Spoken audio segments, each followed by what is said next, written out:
Good evening. This is News.PH. I'm Pia Ontiveros.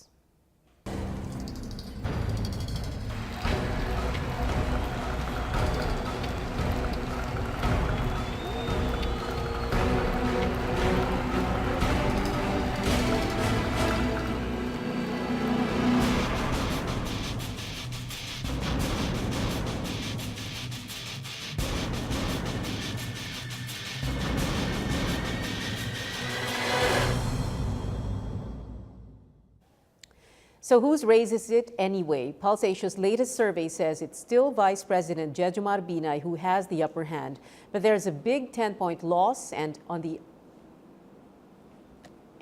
other hand, the presumptive administration standard-bearer Mar Rojas seems to have gained the most from Binay's loss.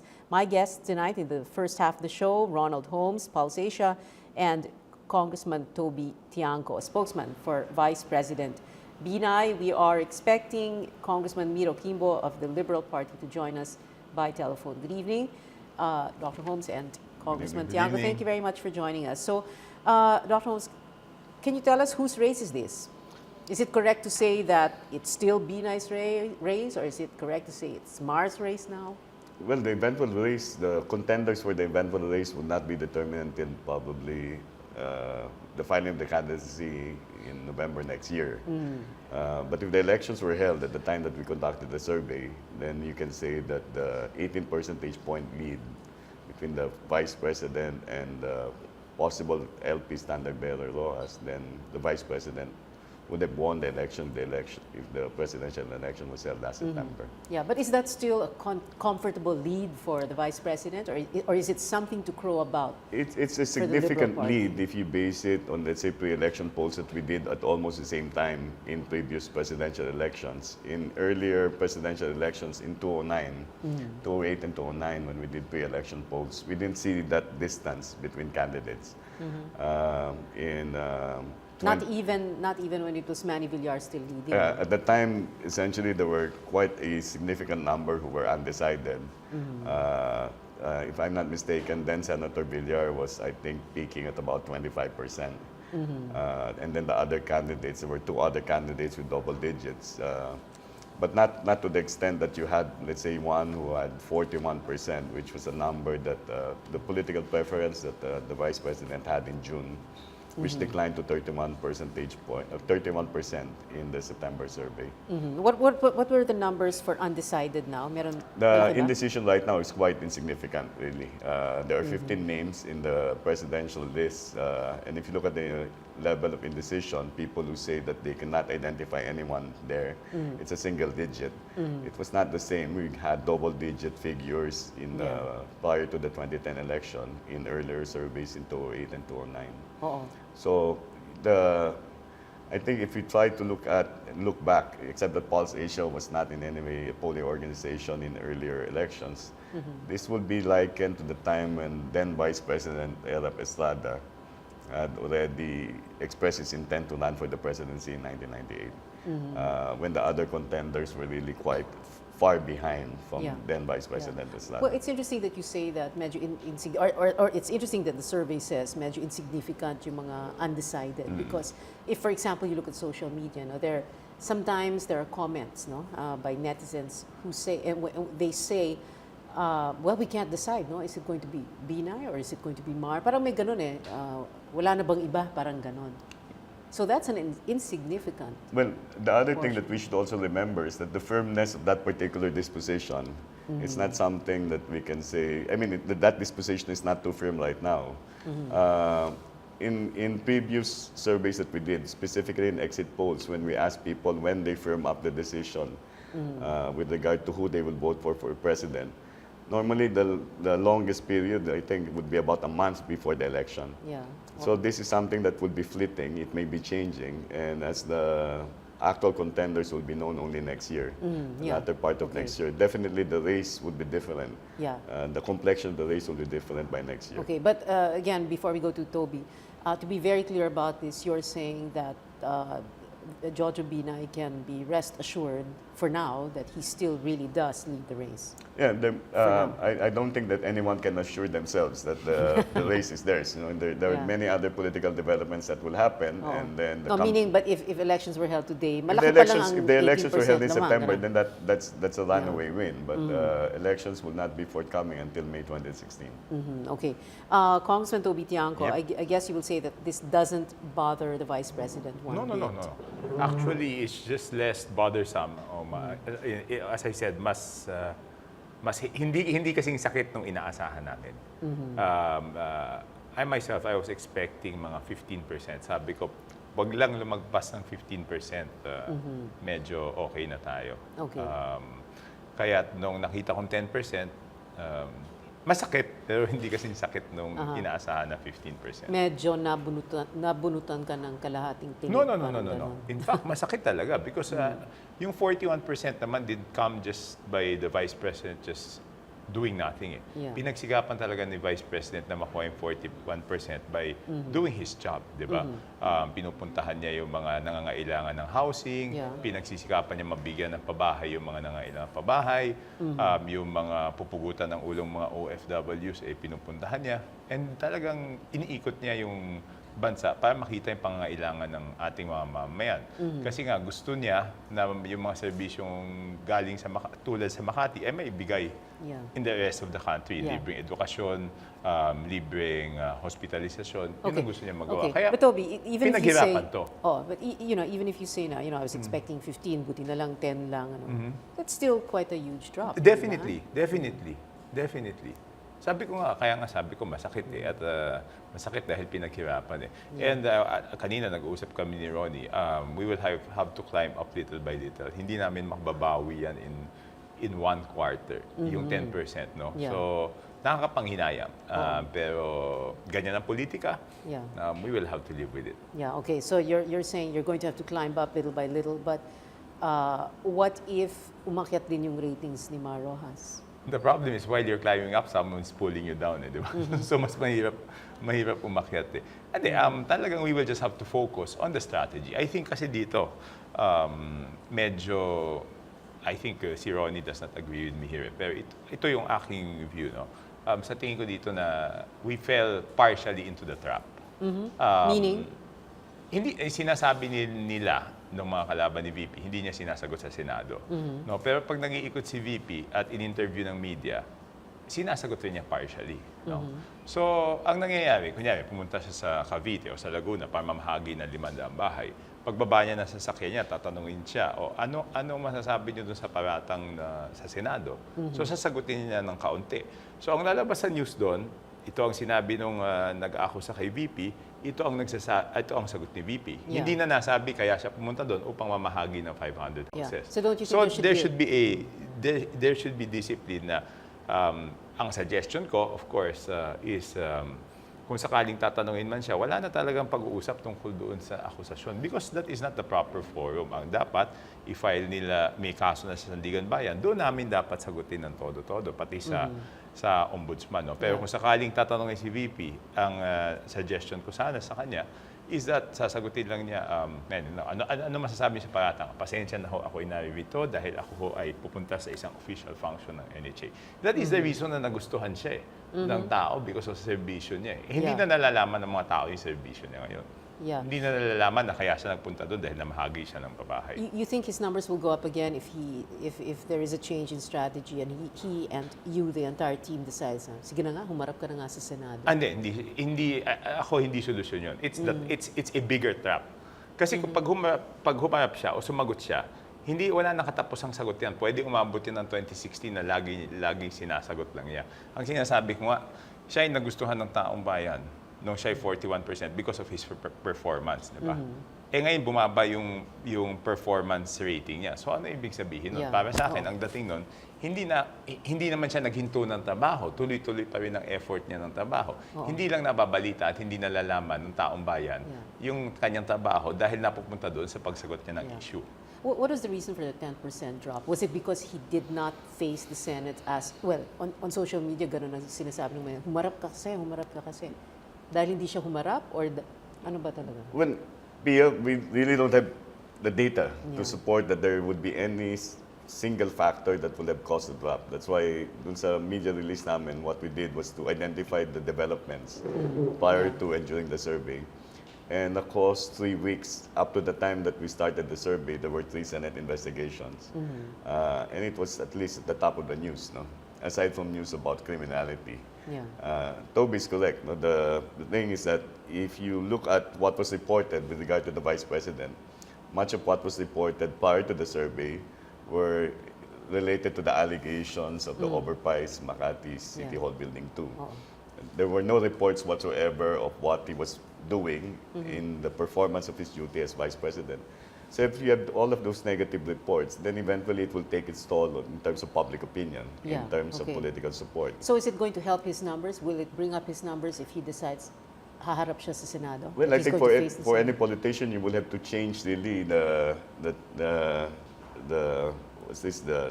narrative that you see all over, no? The reports, let's say, in media. If you just look at the Senate investigation, and I'm a political scientist, I track it, they were all covered on radio and on Yes. television. Yeah. But if you look at, and then if you consider, for example, the press conference that the Vice President had the first time, sometime in August, that was covered in news reports. It was not covered live. There's a big difference between covering an investigation live Okay. and capturing So, it yeah. in a news report. So what are you saying? So the mileage, and the traction in terms of the issues being brought up against the president, against the vice president, is much more than, let's say, the mileage that responses coming from the vice president, Yeah. and even things that he has done as vice president. Let's say what Toby mentioned about distribution of houses. But that's really, it's quite early, and I think the responses will come about not only directly related to the issue, but really in terms of showing other things that he would be doing and his own message about what he would intend to do if he ever Yeah. eventually A while ago becomes you said, president. to change the narrative. You're saying that if the Vice President wants his numbers to go up again, he should not focus on those allegations. He really shouldn't be answering them. Well, Ganun ba yun? to a certain extent, beyond answering. It should go beyond answering all of the allegations. I doubt very much whether the Vice President would agree to appear in the Senate, right? And I think he has made his position clear, and Yeah. Toby has expressed that. But you have to escape from the issue, and there has to be some other things that the Vice President would be reported out in terms of what he's doing, Yeah. beyond the issue. Over the past month, it has just been that particular Oh. issue. So hindi makakatulong sa ratings niya, sa ranking niya, ang Yeah. pagharap sa Senado. And his Bakit? performance Parang ratings being affected not really because people think that he's not performing his job, Not but doing largely his job. because of this particular issue. So even the performance rating is being affected by it. ganun? Yeah, okay. Question is how you're going to change the narrative. No, we Will- just have to Yeah. go back to the narrative, no? Kasi parang ito ang tanong ko eh. Pero pinapansin ba yung narrative ninyo? Hindi. Number Wait, one, we'll have to take a short okay. break. Sandali lang, Toby. We need to take a short break. Well, please stay with us. News.PH will be right back.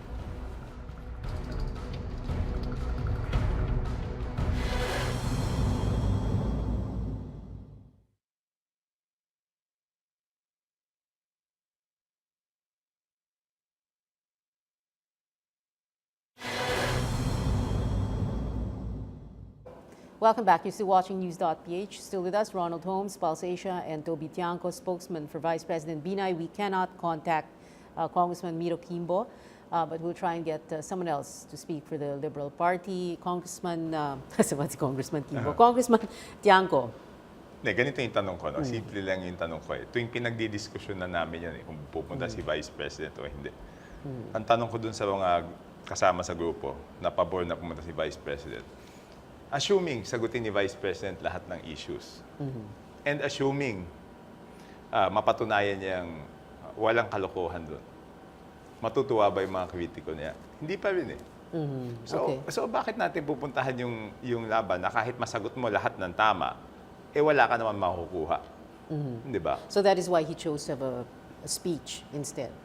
No, One way. even the speech, I was not in favor. Okay. But I had to support because ang sabi niya, kailangan ng taong bayan malaman yung totohanan. We're talking about the second speech. Yes, no? yes. That's why, nung huli, syempre, pag nagdesisyon na siya, tulong na ako. Pero hindi ako, nung una, hindi ako pabor doon. Because okay. nga, ang sinasabi ko, pag sinagot mo, yan pa rin ang balita. Ang sasabihin sa balita, ito ang akusasyon, ito ang sagot mo. Okay. Dapat ang mapalitan yung balita eh. Ang Yeah. dapat mapunta yung balita doon sa ikaw ay nagpupunta doon sa mga lugar ng mahihirap, tumutulong ka pag may kalamidad, namamahagi ka ng pabahay, sinasabi mo kung ano yung gusto mong gawin pag ikaw ay naging Pangulo, sasabihin mo kung bakit mo tinitiis lahat ng paninira dahil may hangarin ka para sa bawat Pilipino. Yun ang dapat maging storya. Okay. For Pulse Asia, Dr. Holmes, dapat bang matuwa ang Liberal Party? Should they be very pleased by this development? The increase in terms of preference of Secretary Rojas is 6 percentage points. It's still within the margin of error from survey to survey. You may say it's significant because it's 6 percentage points. It's double, basically diba? doubling up Yeah. what he used to have. But we also note that the increase will be larger in certain areas in the Visayas and Mindanao. More than, let's say, the increase that we saw in the balance of Luzon and NCR. Yeah. So the question there would be, what are the things that happened in the Visayas and Mindanao that shored up the political preferences for Secretary Rojas? Okay. And it isn't as simple as kung ano man yung loss ni Binay, yun ang gain. It's not, and Ni Rojas. it would not also be borne out by data that whatever was the loss on the part of, let's say, BP Binay or the marginal decline on the part of other candidates got diffused, and much of it went to, let's say, the increased preference of Secretary Rojas. I don't think that you can connect the two immediately. Okay. Well, let's speak now to Congressman Egay Erice. He's joining us on the phone, speaking now for the Liberal Party. Congressman Erice, thank you very much for joining us. Yes, good evening, Pia. Yes. Well, can you tell us, tuwang-tuwa na ba ang Liberal Party dahil umakyat sa survey si Mar Rojas? Well, nabuhayan ng loob ang Liberal Party, pero matagal pa naman. It's almost 2 years before the election. So, marami pang mangyayari. What is more important is parang ngayon na hindi na invincible si Vice President Binay. Okay, hindi na invincible dahil relentless, no, yung campaign against him, the negative campaign, the negative story. Well, relentless in the sense na dahil nagdeklara siya ng maaga sa pagkapangulo, natural lang na susurihin siya. At yan naman ang kailangan. Lahat ng mga gusto maging pangulo dapat dumaan sa pagsusuri. Okay. So does this mean that you will sustain the campaign against Jojo Binay? So Para we'll further just tell the truth. Of course, it's our duty to tell the truth, to expose whatever we think that is negative. Kasi kung alang sabihin namin yung mga nakikita naming mali, pagka siya na ang Pangulo. Okay. Is this the survey that the President is waiting for him to decide that Mar Rojas will be his anointed one? I don't think so. I think it's too early. And siguro next year, maybe in the First or second quarter? Next year, siguro pag-isipan yung mga yan. Ang importante, ang pinakamalaking bentahe ng kandidato ng Pangulo kung magpapatuloy yung mga ginagawa niyang reforms. Okay. Pag sinabi mong nabuhay ng loob ang Liberal Party, that means the Liberal Party has already decided, even if informally, that Mar Rojas will be the party standard bearer? Of course, kasi he's the party president on leave. At alam naman natin na nagsakripisyo siya noong 2010. He's supposed to be the standard bearer of the Liberal Party, pero he gave way to President Aquino. Okay. Final words, Congressman Risa, before we let you go? Well, ang mahalaga, lahat ng kandidato, whether it's from the Liberal Party or the opposition, dapat suriin natin. At palagay ko, obligasyon ng lahat na kung may nakikita silang hindi maganda, mali sa pamumuno, especially when it comes to corruption issue, dapat ngayon pa lang expose na natin yan.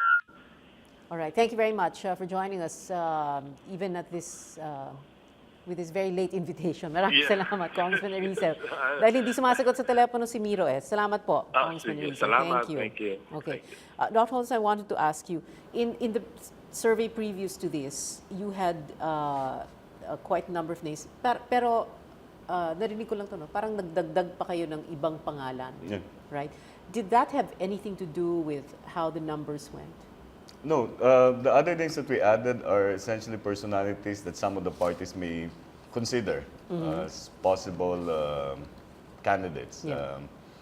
Let's say, I mean, we're talking about the major political parties, with the exception of the declaration of the Vice President. Yes. And most recently, they constituted UNA into a political party. Yeah. As your introduction noted, presumptive standard bearer, and as Congressman Erizo mentioned, whatever would be the decision on the part of the party would be Yeah. forthcoming. No? They've decided that the standard bearer for now, I think the Senate President mentioned at one point, would be Secretary Rojas, but they might also still consider other alternatives. So we Yeah. added those names, and there are some people there who are identified with the Liberal Party, some people are identified, let's say, with other political parties like the Nationalistas. Yes. In the case of the Nationalistas, if I'm not mistaken, there are three names there. Senator Marcos, Senator Trillanes, and Senator Cayetano, either for president or for vice president for that matter. And then you have people who used to be or are still affiliated with Lakas, including the former vice president, Noli De Castro. Noli De Castro. He's one of those na bago ang pangalan Yes, dito sa yes. new survey. Ping Lacson, Lenny Robredo, Kiko Pangilinan. Yeah. How do you decide what names get in? We essentially look at the... It's not like, people call you up, hey, can you add the name of the... No. It's really being attentive to what's been reported in the news. There have been groups that have tried to push for, let's say, some of those personalities to run. There are people who are known to be nationally prominent. There are some people who have been endorsed to run as president but have categorically stated that they're not running. So therefore, those are people that we took out in the list. Yeah. I find them, for example, I'll just give you a very concrete example since Congressman Tiangco is here. We used to have him in the Senate. And then he mentioned that he's not going to run for the Senate. We took out his name until such time that a person tells us, because, these are public personalities. What we want to test is really, at this point in time, what is the level of political support for these personalities? Whether or not they have openly declared or Whether are or being not they're considered. there are only two people in that particular list who have really openly declared. Yes. That's the Vice President and more recently, Senator Santiago. Yung iba nga ayaw pang umamin eh. Yung iba, they say that they're open to run for president, and until October or November next year, I don't know, Toby, when the October pa. filing of candidacy, there's not going to be a definitive list. So in all our pre-election surveys in the past, we've normally put personalities of national prominence, those who are in national positions also. Yeah. And then eventually, the preferences and the distribution preferences will change. Yeah. Let me clarify something further. No? You said kanina yung jump ni Mar na 6%, na 6 percentage points. Meron pang what do you call that again? Yung plus or minus pa. Yung margin of error, no? Yeah. So in other words, it's not something that the LP should be jumping for joy about. But yung kay Binay, medyo dapat... That's statistically significant because any change that is plus or minus 6% from survey to survey, in each survey, the margin of error is plus or minus 3. Since we kept the same sample size, so from survey to survey, any change that is more than 6 percentage points would be considered significant. So the drop in terms of preference of the Vice President is significant, but the increase in terms of the preference for Secretary Rojas is within the margin of error. Of course, when you talk to politicians, any drop that's 1% or any increase that's 1%, you can sing hallelujah to the heavens. No? But in terms of us being researchers, we need to declare that those are things that are still within the margin. Yeah. Toby? Yung kanina nasabi ni Ronnie yung kay Mar doon sa Visayas and Mindanao, no? alam naman natin kung bakit siya tumaas dun eh. And kanina pinag-uusapan na rin namin ni Ronnie. Because meron na siyang ads dun sa Visayas eh. So he was spreading the good news in the Visayas, di ba?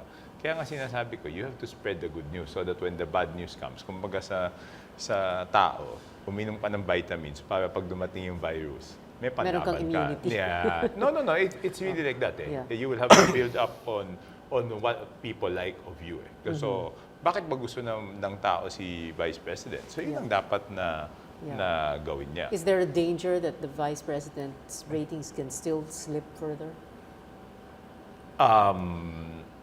Everything is possible, no? We just hope that we're able to discipline ourselves to make sure that we stick to the message that the people have to hear. Okay. Dr. Holmes, Yeah, is there that danger? there's a possibility that it can still decline. There's a possibility that they can incrementally recover. It really depends on how they will communicate their messages. It really depends also on a number of political developments. You know, it's a national race. We keep on repeating that in the national competition, what gets to the news and what gets to be communicated through media and various forms of media would eventually impact in terms of political support.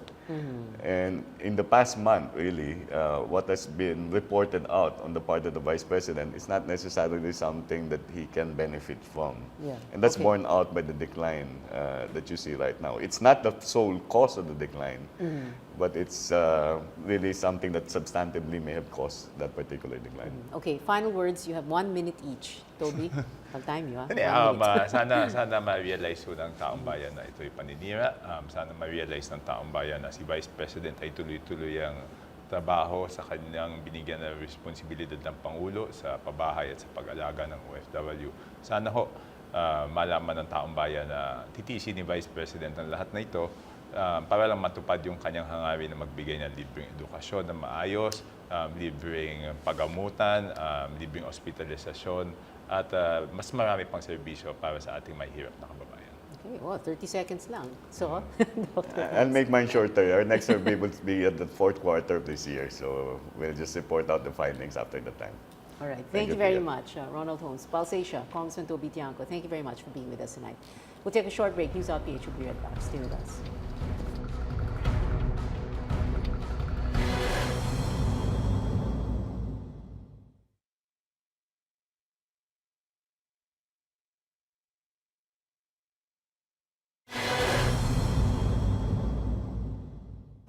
Night has fallen on protesters in Hong Kong. Will democracy rise in the morning? As sure as the sun will. Let's take a very close look at what is going on in Hong Kong and how it parallels or doesn't our own history of civil disobedience and people power.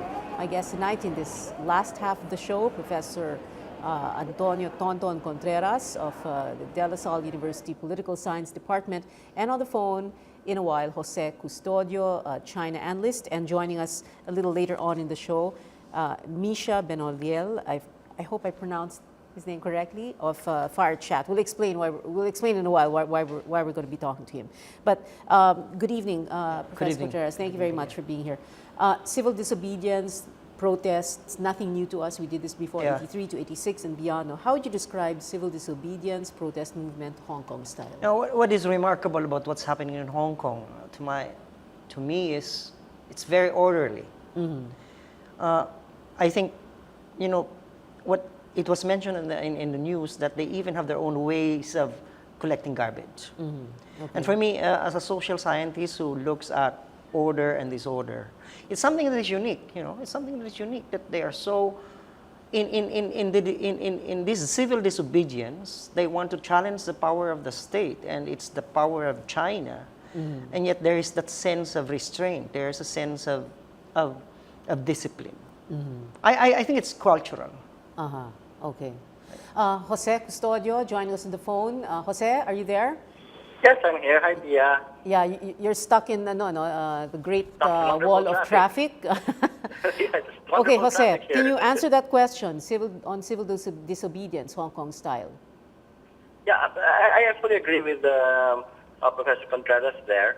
The thing here is that I would also assume that they don't want to give the Chinese authorities a reason to move in, which would explain also why the the civil disobedience or the rallies have been very subdued and polite. Okay, well, what is looming in the horizon is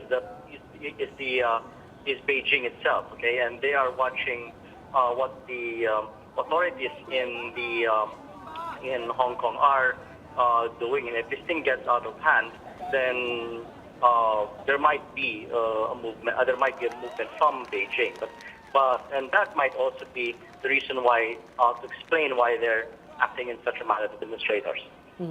Do you think China's army is going to move in? Will China take that risk?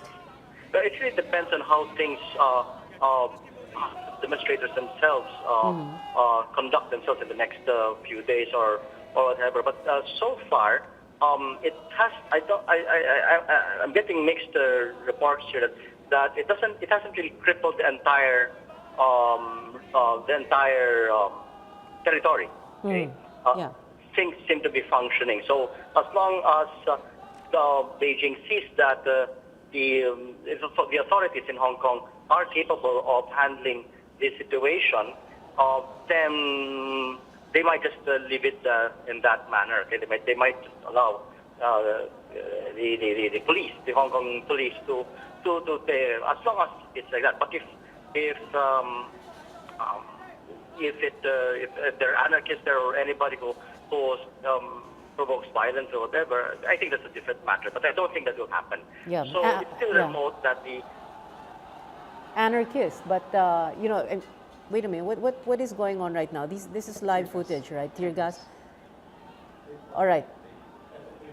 Oh, I'm sorry. Okay.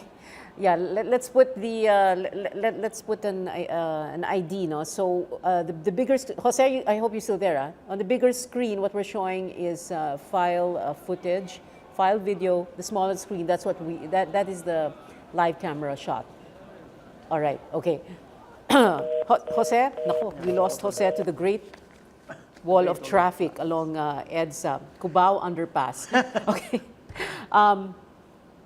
Do you think, civil disobedience, protest movements, there was this analysis in the last few days, baka naman patagalan lang to, tiring them out. I Sige, think, go ahead, but as long as, like Jose was saying, don't shut down the entire Hong Kong and behave, and then we'll just let you protest. I think I agree with Mr. Custodio there. I think this is all theater. I think China would like to show the world that it can tolerate this kind of activities.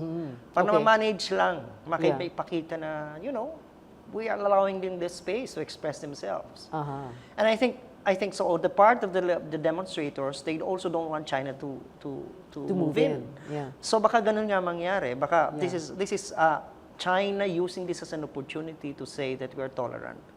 Basta ba confined lang siya sa mga areas na hindi naman totally buong Hong Kong ay paralyzed niya. But tolerating these big demonstrations is not the same as granting what the protesters want. Exactly. Right? Pagbibigyan lang para bagang bata, pag hayaan mo, mag-tantrum ka, pero yung pa rin masusunod sila. So the question is, what if China will not yield, will not give in to the demands of the demonstrators? What would happen? That is something that is more interesting. Are the demonstrators going to push on and keep on this? Keep staying on the streets, stay in the streets. Okay. Are they going to be more violent now? Are they going to go beyond what is considered to be But is very that in their disciplined? nature? I don't From think what so. we've seen from since what Sunday? we've seen, there's some sense of order. And in fact, sabi ko, sobrang napaka-peaceful, napaka-polite nito mga Chinese sa Hong Kong na mag-protest. In fact, there was, contrasting it to what happened in UP, for example, the hooligans in UP. People were saying, this is the right way to demonstrate. So people are telling, parang kinukumpara, ito hindi to hooligan. Parang iba to, di ba? This is the right way of fighting the power of the state. Okay. Jose Custodio, you're back on the line? back on the line again. Okay. Is this a case of parang patagalan na lang, no? Beijing tiring out the demonstrators? Well, I think the advantage actually might be on Beijing's side, okay? Because they'll just wait this out, okay? Well, Beijing is known to wait, okay? They're very patient, okay? The Chinese authorities are known to be patient, okay? Imagine that in Tiananmen, it was right in the middle of the capital, and they still waited before they finally moved in. This one is in a administrative region. This one is Hong Kong, which is not within the center of power, but a peripheral territory. Yeah, it's economically important, but it's still a peripheral territory with a special mandate. Okay. Now, it's all they need to do basically for the Chinese is just wait it out and wait until cracks begin within the movement itself. The problem with the spontaneous movement sometimes is that A spontaneous, divisions, no formal leadership structure movement, you mean? yeah, the divisions might set in. There were already indications of some students being uncomfortable with some of the pro-democracy. And all Beijing will do is try to foment more dissent, more disunity within. They can try to do that. Okay? That's the thing. Divide and rule, in other words.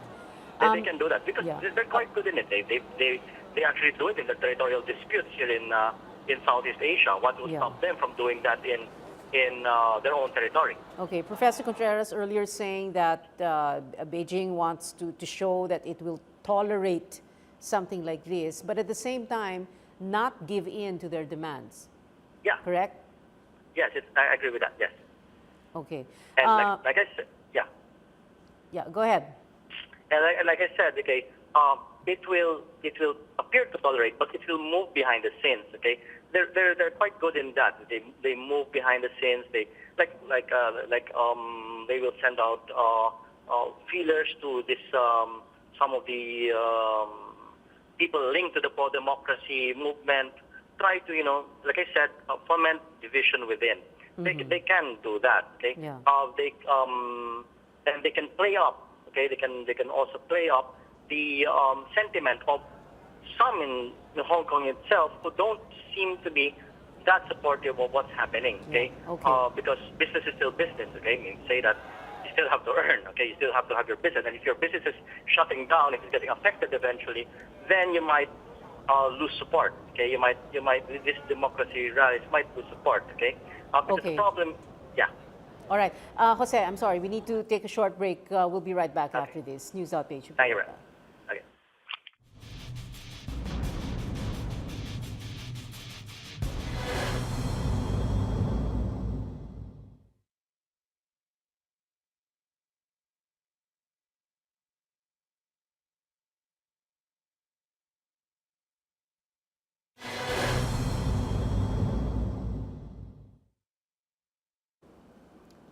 Welcome back. You're still watching News.PH. Still with us, Professor Antonio Contreras and Jose Custodio joining us by telephone.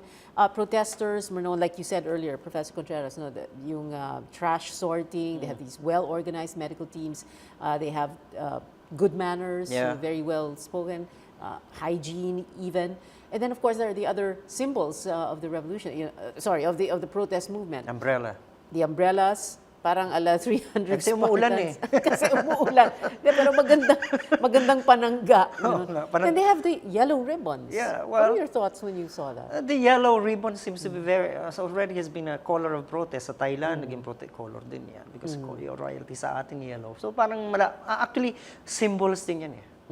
It is a game of symbols, of symbolisms. It's a game of creating spaces, allowing spaces. I think that's spaces, what's happening. Democratic spaces. And then China creating, this image that they're allowing those spaces. Because it's for them, it's a PR point for them that they're not the totally, ruthless or totally a dictatorial regime. So they want to win points too.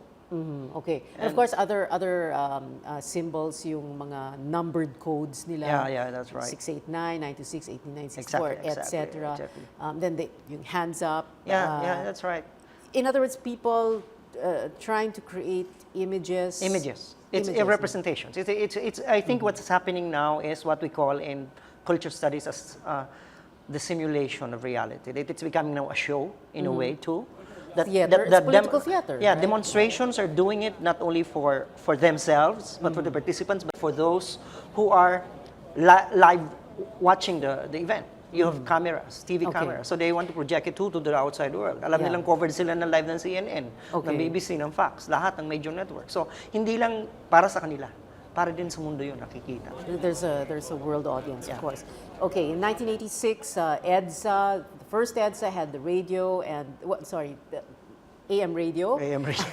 And telephone, dial Rotary dial. rotary dial phone. In 2001, EDSA DOS had the SMS or short messaging service. Hong Kong protesters have social media and an app called Fire Chat that doesn't need, if I'm not wrong, no, a phone's mobile system. What does this tell us? We'll talk now to, I hope I pronounce your name correctly, Misha Benolier, or Benolier, Fire Chat Yes, co-founder. Hi. Hello, Pia. Hi. Can you please tell me exactly how I'm supposed to pronounce your name? Please make that correction right now. Misha Benoliel. Misha Benoliel, okay.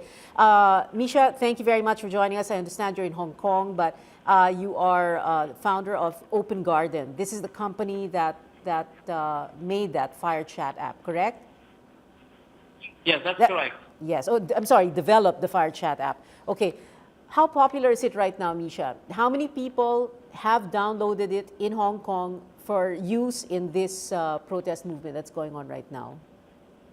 So I was in Hong Kong in transit this weekend for Business Week. And on Saturday, we were doing just a few hundred installs. And on Sunday, it was exploded. We saw more than 100,000 people creating their account on Fire Chat. All right. And Misha, it has been the same Sunday, okay, every day. Yeah, we don't have a very good signal, but you were saying a while ago, in a span of 24 hours, 100,000 people in Hong Kong downloaded the app. Yes, and the same thing on Monday. All right. How does Fire Chat work? You don't need the mobile networks for this? So when your smartphone cannot connect to a cellular network or is not connected to Wi-Fi hotspot, it uses the radios in the phone to connect to other phones around. So it creates a daisy chain of smartphones and messages bounce from one phone to another. Okay, Misha, I understand that you did not design Fire Chat for use in a protest movement, but did you ever think that it would be useful in instances such as this? Oh yes, it's incredible if you look at the amount of information that people exchange on Fire Chat. Everyone is helping each other, giving information about the streets that are blocked, places where people need help. So it's actually a great way for people to remain connected and keep the information flowing. Keep the information flowing. Okay. Before in other countries they use Twitter, but now it's Fire Chat. Have you thought about what you want to do for Fire Chat after this, after Hong Kong? So the first thing we did, we already released a new update on Android, and the people now can ask for their verified account. Because what is important, especially in a situation like Hong Kong, it's important that the people provide a lot of information, are trustful people. Okay, just one last question, Misha, then we have to let you go. The signal isn't very good right now. Do you worry because now that you're identified as the guy who made Fire Chat? No, I don't have any. It's tool to improve communication, and it is paving the way of the new internet. It's a completely decentralized internet, which is more robust than the existing mobile internet. All right. Okay. Thank you very much, Misha Benalia. Thank you very much for joining us. Fire Chat co-founder. That was one of the symbols or gadgets or technology. Yeah. I think it's pretty clear that modern technologies are enabling the way people do politics, and Or make their voices heard. No? And in the past, you have to you cannot have a venue to express yourselves. Now there are many ways to express yourselves, and sometimes they are real time. So I think this is the first time I heard of this. Fire chat. This is the first time I heard of this too. So- because of the So this is a new movement in thing. Hong Kong. So Yes. it's something that perhaps is new here in Hong Kong in this event. So dagdag na naman yan. Twitter, so the revolutions in Libya and Egypt that have been, enabled by social media. This is another social media platform. So indeed, democracy is changing face. And I think it's becoming even more challenging. And so, and a lot of opportunities are being opened for people to express themselves. Yeah. And I guess it puts governments On food, they're on alert. They're on notice that there are many other ways by which you can express. You can close some of the ordinary venues of expression, but there are other ways by which you can express ourselves. And there's nothing really that can be kept hidden for so long. Exactly. You have a netizen at every Exactly, corner. exactly. So many people with smartphones who can Exactly. turn it on and record whatever. And so is that happening. I think that's the reason why this is going to be quite different from Tiananmen. Because Tiananmen was how many years ago? Yeah, and well, Tiananmen was in Beijing. In so, Beijing. And this is different. Yeah, This is and in this is Hong Kong, different. everybody's And there's there. so many things that are different now. Okay. You're saying this. You think this is going to be different from Yeah, Tiananmen? it's a This good- is not going to end the way. Yeah, I don't think so. China will not gamble this image of having blood seen, because blood will be seen on the streets, on live TV. Okay. It's going to happen. The other question is, if they succeed, if these pro-democracy protesters succeed, what next? Michael Tan, in his column in the Inquirer, was saying, fears about this. Will this go the way of the Arab Spring? Okay, nga, you succeed, victory, and then Well, what? I don't think so, because in the case of the Arab Spring, the demonstrators are facing regimes in crisis. But in this case, they're facing China. China is there. China is still this huge power. So I don't think it will face that way. Maybe they're going to grant more concessions, maybe symbolic, maybe a little but bit. not give in not to the give in demand totally. that Beijing will not pre-select. Or probably some kind of a formula that will be in the middle ground to save face.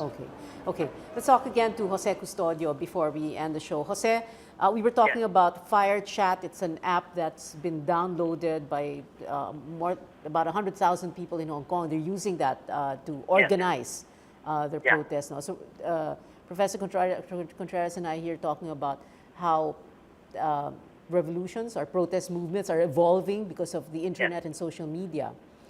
The question is, for you as China analyst, how is Beijing dealing with that? Apart from shutting down certain sites, etc., social media sites, networking sites, what else? What else can Beijing do? But like I said, they won't be able to stop all of these things from going on. People from exchanging information, because as all these applications keep on coming or being introduced, there's always something that they can use. But what Beijing will be concerned about is if these types of things, if these movements are able to convince, let's say, people in key places, to defect to the side of the demonstrators. That's when they'll start worrying. But these things, they can, like I said, they'll just outwait it. They'll just wait and wait. They'll just see how this thing. Because, like I said, demonstrators, yes, it's just a few days that they've been doing this. But the question is, how long can they? And yes, Professor Contreras is right. China is there. It's the big power. It's not a faltering regime. Okay. So there. But you don't think that they're going to give in to the demonstrators' demands? The way I look at this is like this. My suspicion here is that the Chinese government itself might use what's happening in Hong Kong, or factions within the Chinese government may use what's happening in Hong Kong for a power struggle within their own party or within their own government. It's always the hawks between the doves, and the type of thing. And Xi Jinping has that problem. He's still trying to consolidate his grip over key elements of the government, specifically the military. There's some suspicion that he's grip is still not that strong with the military, despite the fact that he's being the commander of that. Okay, he's the commander-in-chief of the military. So that's how I look at it. Basically, is that it can be used by some factions within the government to push an agenda against whoever is in power, like against Xi Jinping or whoever is in power now. So that's how I look at it, basically. They may think that this thing is a sideshow for all intents and purposes, because it's not the first time that large protests had happened in Hong Kong. Okay? Yes. So, and they're still, so they might still use this thing for other agendas. All right. Final words, Jose? Basically that it's still something. One thing with this is that, yes, we would like to look at it from what our perspective in having had several successful popular uprisings that overthrew a dictator and a corrupt president. But in this case, in China, it might not be applicable here because conditions are very different there. All right. So it would be difficult to use the same. Okay, thank you very much, Jose Custodio. Thank you for joining us. much. Final Thank words, you also. Professor Contreras? I'm thinking of three things: implications to democracy, implications to the power of China, and also the implications to us, because we are locked in a struggle with China. But more importantly, there are many OFWs in Hong Kong. So what will happen to them? What will be the implications? I think those are the things that we need to also talk about. Okay. Thank you very much, Professor Antonio Contreras. Thank you for joining us, and thank you for watching. And of course, thank you to Misha Benolia, who joined us a little while earlier, founder of the company that developed the app Fire Chat. Thank you for watching News.PH. See you again next Wednesday. Good night.